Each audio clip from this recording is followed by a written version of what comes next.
All right, guys, I have 3:30. So we want to go ahead and honor everyone's time. I want to introduce somebody that I think a lot of. We've interacted over the past several years in a number of occasions and have really been impressed by her thoughtfulness, intellect, the caring that she shows for other people. And it's Dr. Annamary Consalvo, Associate Professor in the UT Tyler School of Education. She's a National Writing Project teacher consultant and has published works in a number of top-tier writing journals. And she is coming in today to speak with us on evidence-based practices in the teaching of writing. And so at this time, I would like to, and let me do one more quick reminder before I turn it over to her, is that if you're getting on, and we'll try to do a reminder at the end as well, please get on and put in the chat your name, school district, and email address for attendance and continuing professional development credits. And so at this time, I would like to turn it over to Dr. Consalvo. Dr. Consalvo? Oh, thank you, Dr. Hickey. What a nice introduction. I've worked with Dr. Hickey for quite a few years, and I have to say, likewise to you. And I'm really honored that that you're here today, and I hope that this session is going to be helpful to you. So first of all, what I'd like to do, if you don't mind, is to just sort of fire up the engine, if you would, please. In the chat at the very first chat bubble, there's a link to a Jamboard. And in that Jamboard, there's question 1, question 2, question 3, each on separate pages. If you would please think for a minute about how do you feel that your teacher preparation program got you ready to teach writing? If so, how so? If not, how not? So just super quick. And also, in your experience, what's a key area of support for question 2 that teachers need? Is it, ongoing professional development? Is it more time? Is it, I don't know, what is it? More, whatever you think it is. And then question 3, in your experience and from your experience, what do you think that students need the most support with? So just, if you would, I want to give you just a minute to think about that and to jump into the Jamboard and see Dr. if you Consalvo, can. Will you repost the link? If we joined after you posted it, it doesn't show to newer participants. Okay, hold on. Sure, happy to do Thank that. you so much. My amazing skills here. That's why I did it ahead of time, so I wouldn't be fooling around here. So now you're seeing me. I understand. Zoom makes it a little difficult for some of us sometimes. All right, there we go. Thank you. Thank you so Sydney, much for that. And don't forget to add your name and email address and district to the chat. And it's great to see who's here. Okay, getting reoriented. Okay, I'm going to continue on here. But it's always super interesting to see what people need, what they feel is going well, whether or not they've had preparation and like that. So I am going to review a particular evidence-based review of reviews by Steve Graham and his esteemed colleagues, who did an analysis of both quantitative and qualitative studies. I've included a link later in this presentation, and I'll send the presentation to EdTalk so they can distribute it, where I've got some of the articles that I'm going to be referring. But in a nutshell, they came up with 6 major recommendations, and I want to just kind of go through them. And please, I do want to allow some time for questions, but if you could jot them down, that would be great, and we can get to them at the at the end together, have a little Q&A time. So the 6 overarching categories that they came up with are these. And I was thinking about them and thinking, oh, you put them in a table. You should have put them in a conch shell or a Fibonacci series design, because even though they look very linear and straightforward here, but they really are very overlapping and interfacing and really symbiotic. And we're going to take one at a time, and I'm not sure they're going to get perfectly equal treatment, but they will get treatment. So this first one is, if you want to teach writing, write. And I was kind of stunned by that. And I was like, okay, right. Well, what does that even mean? So I'm just going to go over the writing process with you because I just feel that's responsible, but I'm sure that you all know this very well. And that first of all, it's a process which isn't a linear process. It looks linear on the way we have to write it, but it isn't. But in a sense, students bring in their lives from outside of school. So it really starts somewhere over here under writing, where they have lives and thoughts and activities, and they bring them in. And then we collect ideas in notebooks, we collect ideas in journals. That's sort of part of the brainstorming process. And you can see I misspelled brainstorm. And then the next idea would be play with ideas and select some for drafting. So some of those ideas get expanded for drafting. So collecting and brainstorming and drafting. And drafting doesn't mean that they are necessarily going to do anything, but then eventually they do select. And so then there's a process of revision. So ones that they want to work on more, they revise, and that revision is really like remodeling. You know, you move a wall, you take out you rip up the floor. It isn't painting. Painting is editing. So that's sort of fixing surface stuff. So after revision comes editing, and after editing comes sharing with others, which is essentially publishing. So that cycle doesn't really follow a particular line, because playing with ideas and collecting can come after revision. It can even come during the editing process, and you end up going back. So there's definitely what we call a recursiveness. Sort of, it just keeps sort of doubling back on itself. So that's the writing process.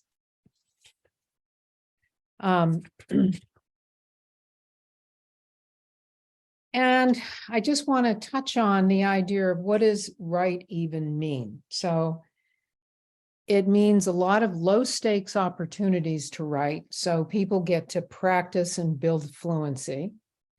And they go for words on the page. They don't have to be good words on the page, but just words on the page. And we touched on the process of writing. So there are some examples. So there's a video that I have that I may not show you right away. I may just leave this for you to look at your leisure if you're interested. Sticky note polls is one way you can bring in writing into classroom, which is very low stakes and very brief writing. Sometimes the expanse of a page can be very intimidating to a novice writer. So if you have something really small, sticky notes can be just really inviting. They're small. You can't write very much on them, which is what makes them perfect. So in the video with another professor at UT Tyler, we talked through a sticky note poll that's actually pretty conducive to social emotional learning. So give that a look if you're interested. Also, writing notebooks are a great way to normalize just words on the page and doodling. And I mean like word doodling. Sometimes even drawing doodling activates ideas and thoughts about what people can say. So at this point, I'm going to just leave my presentation and go to a document I want to share with you. And I have my co-author, Ann David, put this together. And there's just a few things that I just want to point out to you. And it's pretty much by the headings, really. Notebooks really do build fluency and stamina. And if we can offer students as much leeway and as choice, then they'll just get ideas down and find ways that they can connect to some of your curricular goals. So what we want is we want students to build stamina and fluency. So stamina is the ability to write for a long time, whatever that means. It might be a minute, it might be 10 minutes, it might be 30 minutes. And fluency, which is flow and speed in producing text. And those are both every bit as important as correctness. I think we sometimes as teachers get overly focused on correctness, and there's tons of pressure to do that. But it's really developmentally not, we don't start there. We start with stamina and fluency. The other thing that I want to bring into this idea of what does it mean when Graham and company say write, that talk can be a form of pre-writing. And so if you ask a student, how's it going? And what they plan to do next, it helps them write. So normalizing talk in the writing classroom and even peer-to-peer talk can be really super helpful. And it's also a great way to invite in other languages that students rely on. And it's a safe space to do that. So the other thing is that to make this a routine is really super important. You can't just do it once a week. We really need to write in a routine way, like ideally every day for at least 10 minutes. And that way students actually come to expect it. It becomes part of their lives. But if it isn't 10 minutes every day, then 10 minutes 3 days a week, just something that's normal and frequent enough. So we want to remember choice, ownership, and investment. That is how we normalize writing. So at this point, I'm going to go back to my slideshow, and it never stops where I want it to. Okay, let's see. Here we go.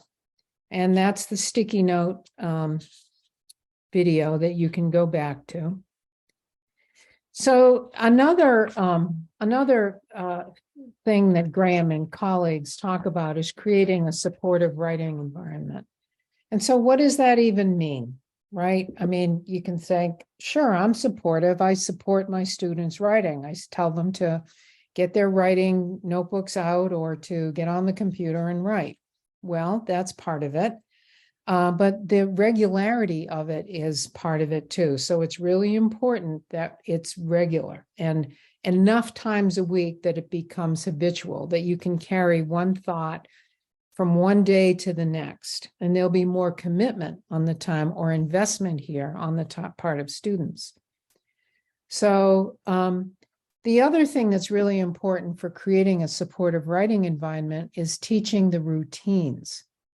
Like, where do students get their pens and pencils? When is it okay to get on a computer or move or look something up or move to a corner and do quiet peer talk? And teaching those routines and the ways of talking does help create a supportive environment. Now, I just added a little note because I just felt like these were so important that lack of these things leads to, like, lack of choice leads to lack of ownership, leads to lack of investment, whereas choice does lead to ownership and leads to investment. So if you think of choice plus ownership plus investment, it all adds up. The next idea that they talked about was kind of one that has a lot of layers to it. And it's teach writing skills, writing strategy, writing knowledge, and writing motivation. And I thought about this for quite a little while, and I thought it's an awful lot of things to pack in, even though in their article it makes a great deal of sense. But when I think it through, I think about it more as a pyramid. And I think, well, the writing skills are the kinds of things, writing skills and strategies are things that we can teach in mini lessons, like punctuation or brief sentences combined with longer sentences, or exciting language, or really active verbs. Those are writing skills and writing strategies, right? So if we have those at the bottom, that sort of provides our foundation. And then we have another layer, which is really writing knowledge. So if we think about writing knowledge, what does that mean? Well, when I think about it, I think things that I think are beautifully written or things that move me. So if we can help students identify pieces of writing that they think are exciting or beautiful or touching or moving, and a lot of times, for example, lyrics might be that, to use those as mentor texts. But also author studies can help with that too.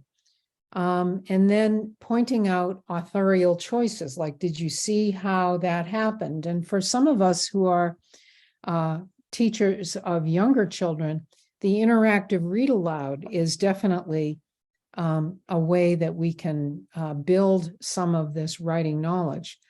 That said, that even secondary students really do love being read to. So why not an interactive read aloud for secondary students as well, right? And then from that, you've got this sort of building of efficacy comes writing motivation. I'm not sure that we can teach writing motivation.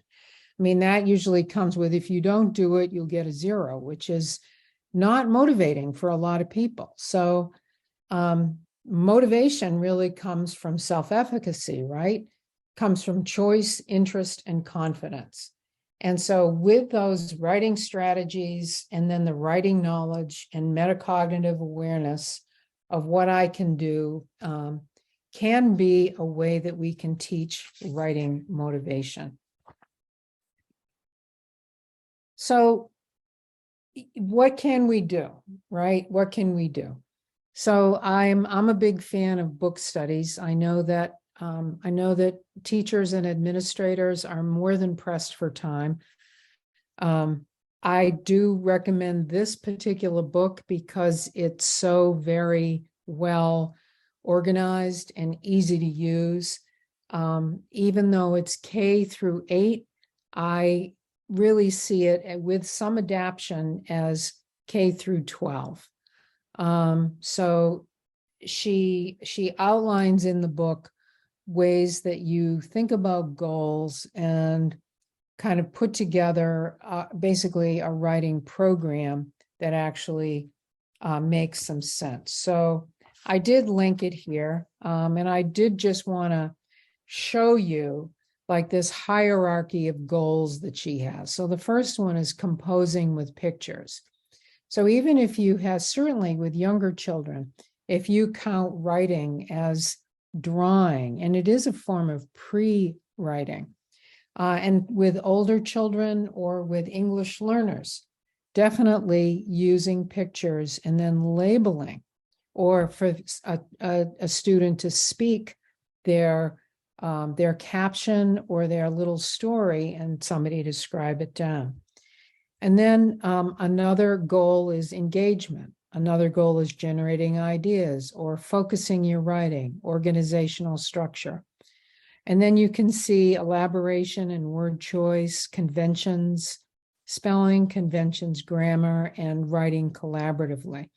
And then in the book, each goal has upwards to 20 different activities that are then they're on 2 facing pages, which give you enough structure. So with some adaptation, a teacher can adapt it for their own class. It's really a gem of a book, and especially if you're pressed for time, which most teachers are. So the next recommendation is to provide feedback. And so what does that even mean? Well, supportive feedback is what they mean. And how do we do that? Especially if we're trained to think that, well, I need to point out what they're doing wrong so they can do it better. Well, we do as teachers, but we also, and perhaps as importantly, is we really have to tell them what is going well. What are they good at?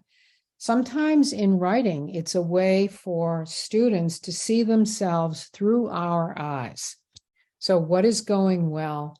What is the student good at? And what could the student do a little better?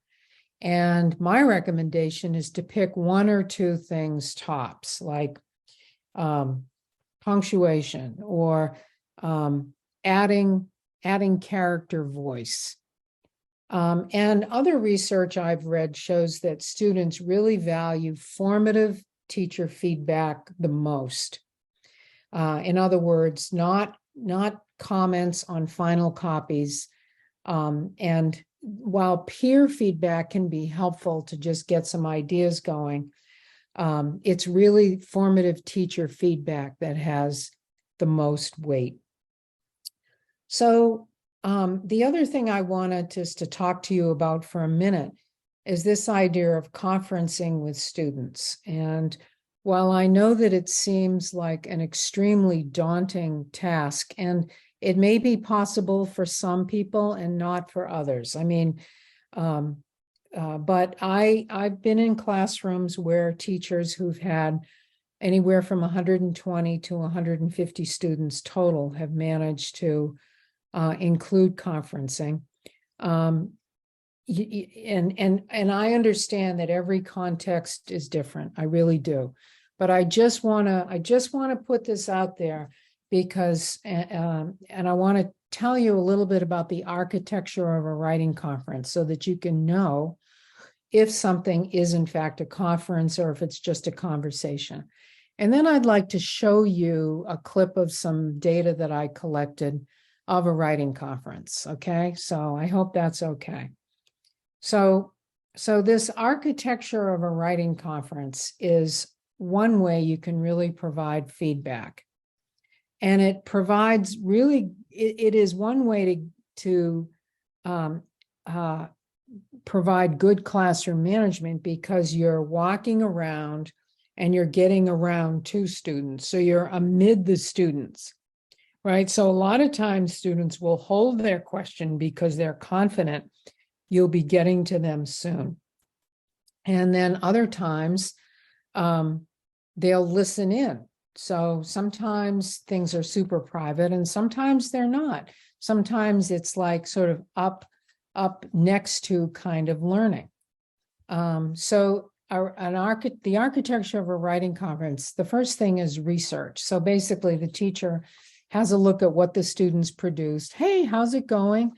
Has a quick look at what's on the page. That's the research. And then in the teacher's mind, he or she decides, what do we need to work on here? And then teaches into that. And then names something that they think the student is really doing well at. You know, I just love the way you're putting so much emotion in here. The teacher in the next video that I want to show you talks about how she loves his use of exclamation points. So just something to build the student up, right?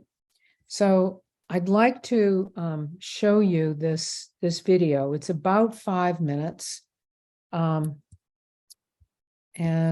let me do that. So, okay.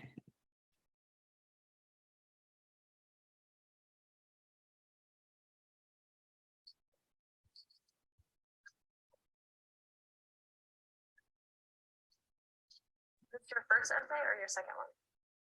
Yeah, we're not getting sound on our end. Yeah. Right, so long? What do you mean? That's for the shorter, but I'm still writing. And I haven't checked my grammar yet. I haven't checked my spelling yet. Well, the point is that you know to check those things, so you're doing good. And it's good that you write a lot. Is this how you feel about this? Feels great. Because he actually helped, not just an essay, when I wrote this essay, actually helped me to think about the problem I have right now. Yeah? Did you find some answers?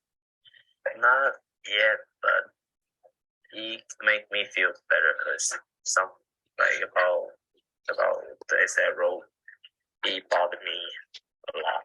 It bothered me a long time ago. But like when I wrote the essay, I feel better. Well, I'm very, very happy for that because for me, that's what writing is. And I'm really glad. That's really great. I'm glad to hear that.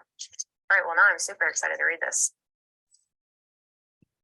Okay, you get right to the point. Very good.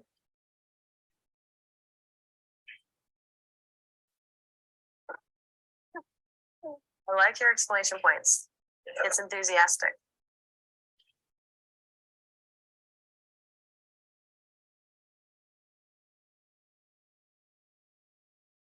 Okay, and your description, I can see her.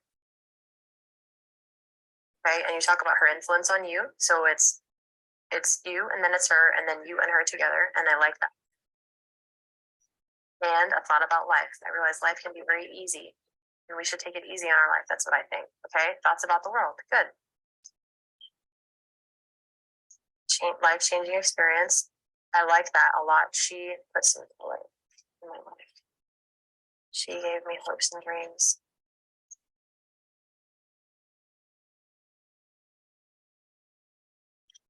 Very good. I realize a lot of things. I realize that I don't have to take serious on everything. I would reword that. I don't have to take everything seriously. And I'm going to ask you, like what? Like, what were you taking so seriously? Like, what people said, bills? Like, I want to know what examples.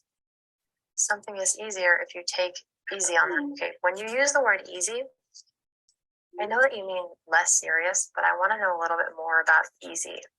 Like, do you mean less sensitive? Do you mean more mature? Like, what do you mean by easy? Explain what you mean by easy. Like, relaxed? Do you take a deep breath before you do things now after you've met her? Things like that.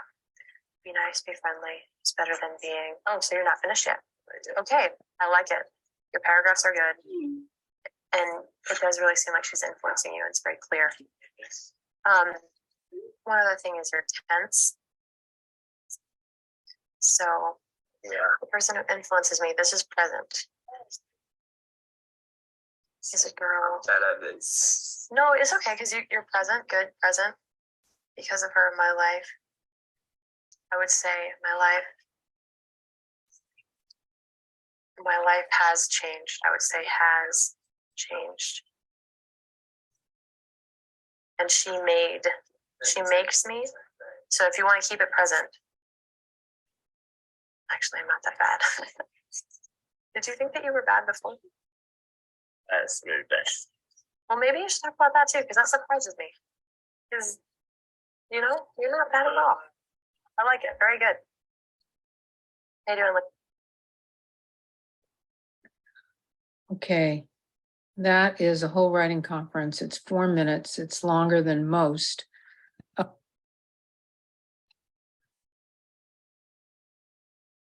Okay, so getting back to our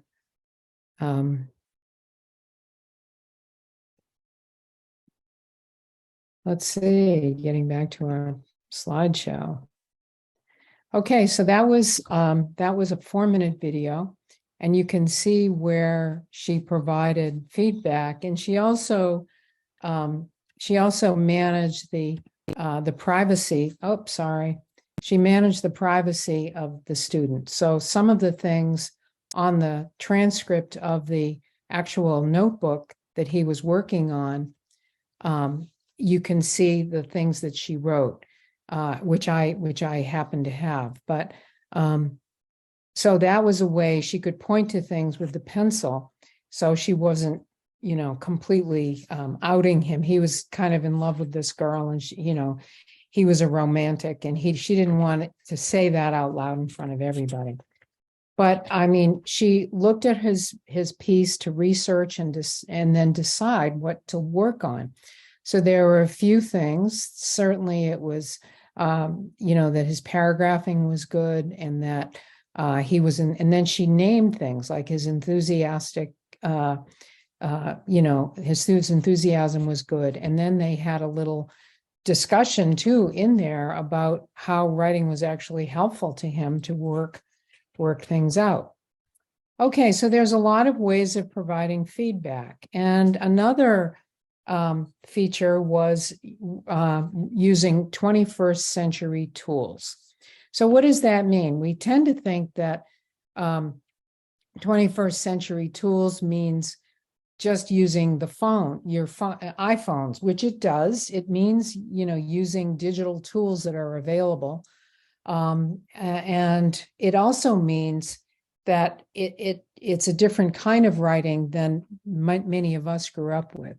That writing is actually more than just inscribing language on a paper. Today, because of 21st century tools, writing is actually designed like it appears a certain way on a page. Think of a web page, and think of emoticons and color and movement. And writing is also fragmented. So think about texts. When we send text to each other, it's bits and bits and bits here and there, and different kinds of boards that we are accustomed to using. There's all these bits of text, and it also has velocity today. So when you think about what went viral, a tweet storm, that something gets out there and all of a sudden, like everybody sees it, and, everybody air quotes for sure. But also that writing, part of 21st century writing means that it was meant to be seen by an audience, and that everybody is a publishing company, that, if you have a social media account, you can publish. So you can publish on on Instagram or Twitter or any place. So certainly I would encourage you to incorporate 21st century tools, but also, not everybody has reliable access to computers that work all the time or internet that is reliable. So there can be some paper-based practices that are that also attend to 21st century writing principles, like, for example, the sticky note poll that's in the video, and also I've put in our Dropbox an article that I think might be helpful to you as well. So there are ways of supporting 21st century thinking using paper and 20th century tools. So, and then one of the last ones is writing to learn. And I thought, well, who said that? And I was kind of surprised that Flannery O'Connor, the famous Southern Gothic writer, wrote, I write to discover what I know, which is kind of a super famous writing quote. So I just thought I'd just let that sit there for a second.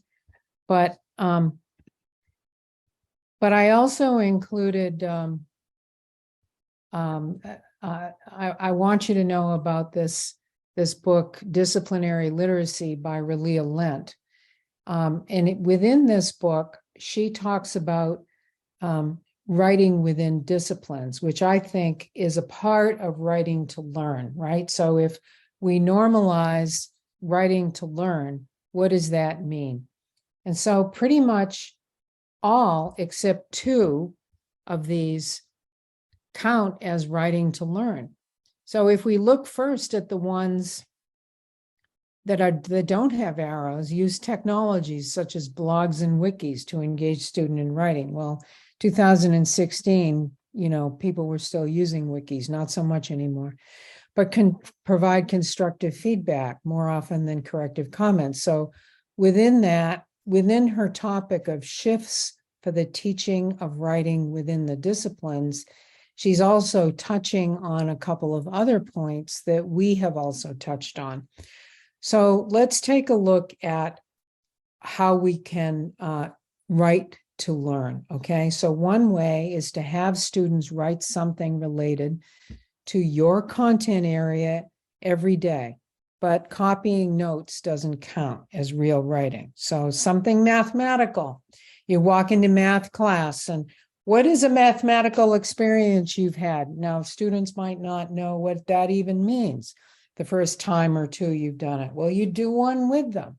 You know, you were counting up by the change, and you were stunned to learn that you had a 1920 solid dime in there. I mean, whatever it is, allow students to engage in written discourse with each other in place of discussing content. So writing back and forth, or switching and switching and switching. One, they both ask a question, and then they hand their paper to a partner. The partner, as partners, you write, and then you ask another question and you hand it back. So about the content. So it could be responses to each other's learning logs or quick notes. And to normalize writing, that it's expected and they can count on it. And relevant tasks around writing with real audiences. And writing as a kind of formative assessment to guide instruction. Now, I bet a lot of you use exit tickets, and that's a great idea. And that's also a way of using writing as formative assessment. And also non-linguistic representations like drawings and symbols and images can be appropriate for your content, and students can caption them. And this, I think, is super important, especially for our teachers who are not English teachers, is don't worry about it. Like, I really don't think math teachers should be asking students to, or taking it on to have students write an essay, right? I mean, if students write out problems and explain how they got to a particular conclusion, that's appropriate math writing.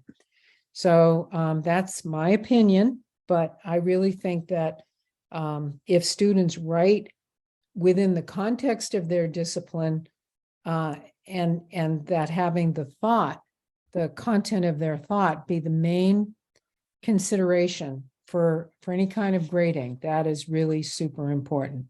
Now, along that line, I wanted to show you an idea of an assignment that I came up with. And I actually got it from a music student I was teaching.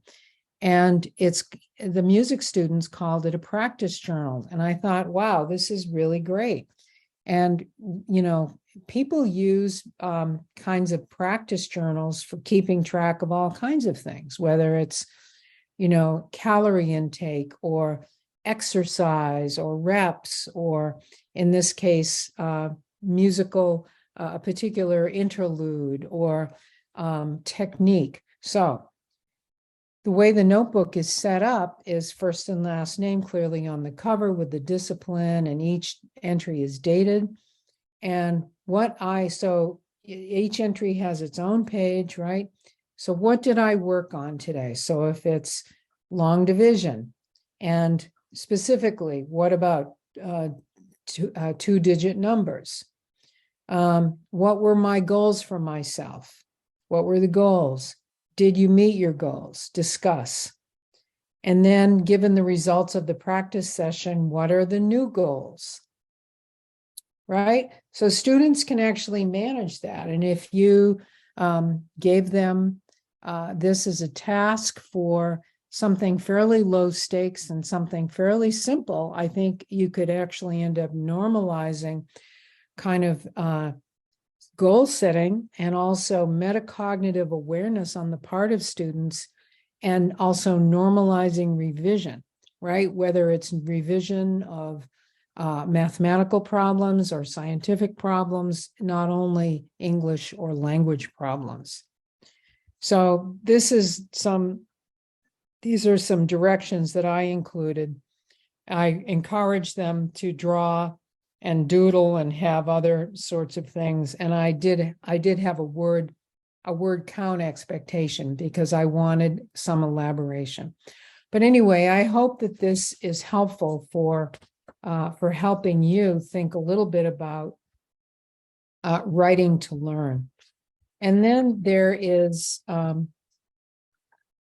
believe that is it, but I wanted to show you that this is linked, this title, to a Dropbox folder where you can see several of these pieces.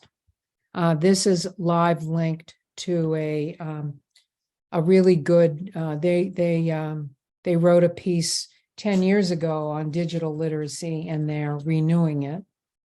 And then some free resources. These are free, smart, and really helpful. They're both peer-reviewed. Writers Who Care blog and Teaching Writing, which is an open source peer-reviewed journal.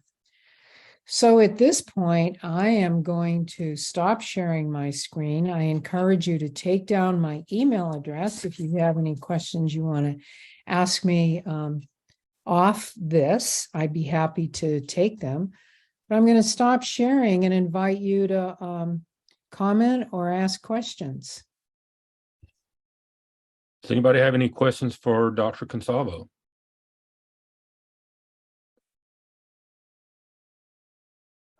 And as you're thinking about questions, I want to remind you that if you could in the chat, put your name, school district, email address so that we can provide you the CPD credits that you need to get.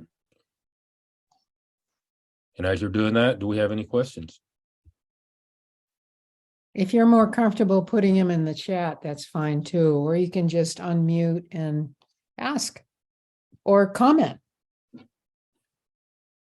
Well, This was Consalvo, wonderful. This was wonderful. Thank you.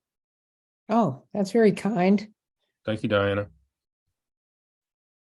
Well, listen, Dr. Consalvo, I will tell you that, as always, I took a couple of notes and learned from you during this process. And thank you for a great little professional development session. I appreciate everything you've done. Oh, you're very welcome. Thank you, Mrs. Chenancetti. And I'm glad you enjoyed the pyramid. Mm-hmm. Okay. Guys, we're going to stay on for 3 or 4 more minutes so that people can get their name down. And as you get finished with making sure that we know who you are and that who was in attendance, then feel free to exit out. And we will shut down here at approximately 4:16.